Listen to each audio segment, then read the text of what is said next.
সুপ্রিয়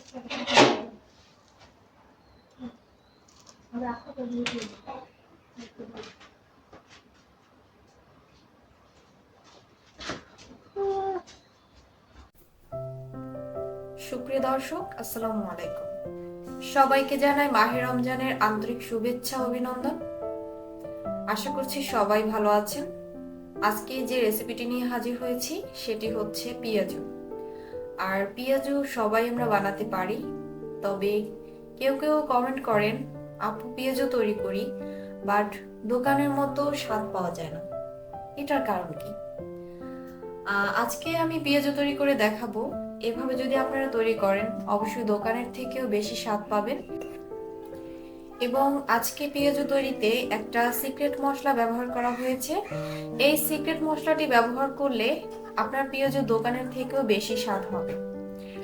তো চলুন রেসিপিটি শুরু করা যাক।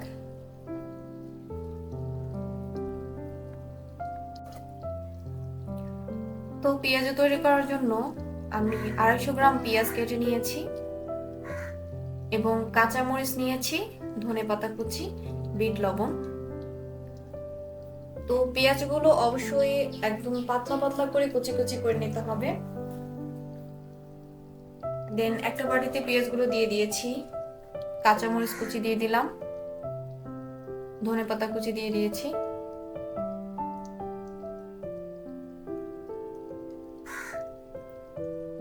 দেন বিট লবণ,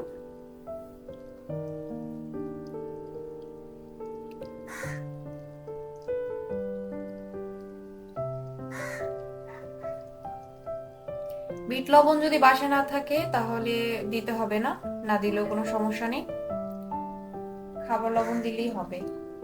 দেন স্বাদ মতো খাবার লবণ দিয়ে দিয়েছি।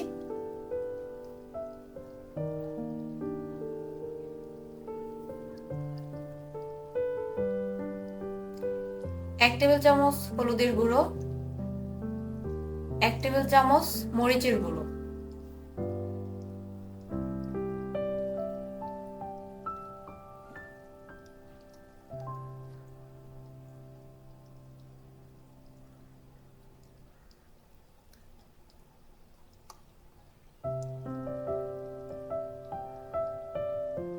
এক টেবিল চামচ ধনিয়া আর জিরের গুঁড়ো, হাফ হাফ করে 1 টেবিল চামচ দিয়ে দিয়েছি, 1 টেবিল চামচ আদা বাটা, 1 টেবিল চামচ রসুন বাটা।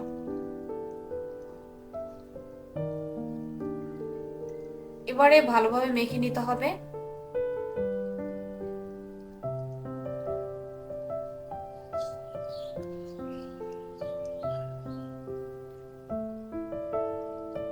একটু পেঁয়াজের রসটা বের হওয়া পর্যন্ত একটু মাখিয়ে নিতে হবে।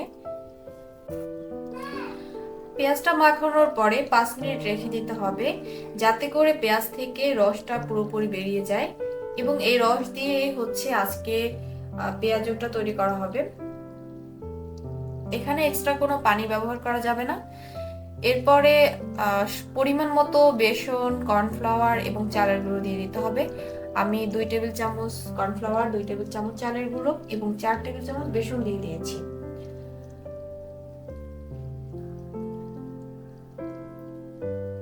অর্থাৎ পেঁয়াজুর একটা শেক তৈরি করার জন্য যতটুকু বেসন, চালের গুঁড়া এবং কর্নফ্লাওয়ার দরকার ততটুকু পরিমাণে দিয়ে দিতে হবে। অবশ্যই পেঁয়াজু তৈরি করার জন্য এই মিক্সচারটা অনেক পাতলা হবে না, এটা কিন্তু খুবই ঘন হবে। এটা হচ্ছে সেই সিক্রেট মশলা, এটা হচ্ছে ম্যাগি মশলা। এই ম্যাগি মশলাটা যদি পেঁয়াজুতে দেয়া যায় তাহলে পেঁয়াজুর স্বাদ একদমই চেঞ্জ হয়ে যায়, দোকানের থেকেও অনেক বেশি মজার হয়। তো ভিউয়ার্স, দেখতেই পাচ্ছেন আমি পেঁয়াজুটার মিক্সচারটা তৈরি করে নিলাম। দেন তেল গরম করে নিব এবং ছোট ছোট অর্থাৎ পাতলা পাতলা করে তারপর শেপ করে ভেজে নিব।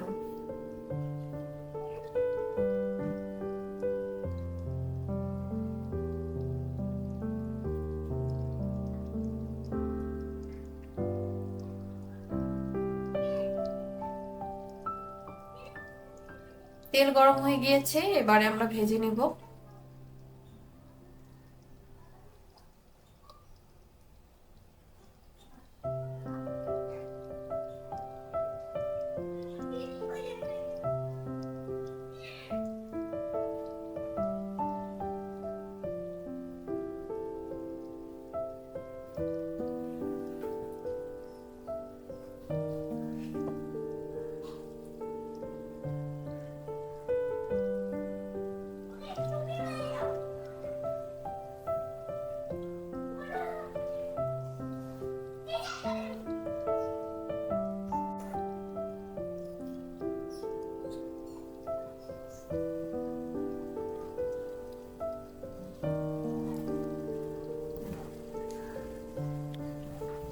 সুন্দরভাবে উল্টিয়ে পাল্টিয়ে ভেজে নিতে হবে।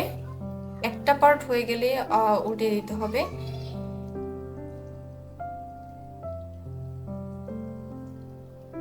বারবার উল্টে দিতে হবে, নয়তো একটা পার্ট বেশি হয়ে যাবে আর একটা পার্ট কম হবে, সেজন্য বারবার উল্টে পাল্টে দিতে হবে।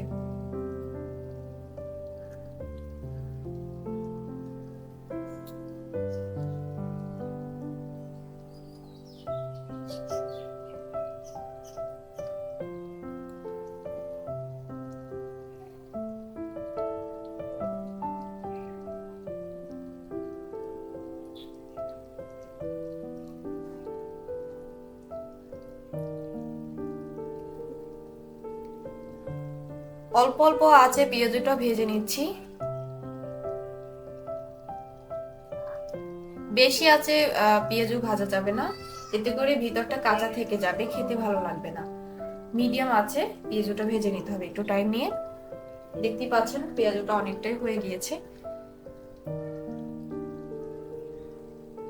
এভাবে লালচে করে ভেজে নিতে হবে। পেঁয়াজুটা ভাজা হয়ে গেছে, এবার আমরা উঠিয়ে নিব।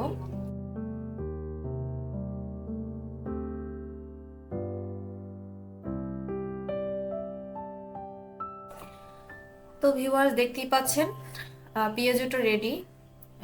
মচমচে পেঁয়াজু, খেতে মাশাআল্লাহ অনেক মজা হয়েছে। এবং দেখতেই পাচ্ছেন কালারটাও কতটা সুন্দর হয়েছে। সবাই বাসায় অবশ্যই ট্রাই করবেন এবং কমেন্ট করে জানাবেন পেঁয়াজুটা খেতে কেমন লেগেছে। তো সবার জন্য অনেক অনেক শুভকামনা। এই রমজান মাসে সবার ইচ্ছাগুলো যেন আল্লাহ তাআলা পূরণ করে দেন, সেই দোয়া করি এবং সবার সুস্বাস্থ্য কামনা করি।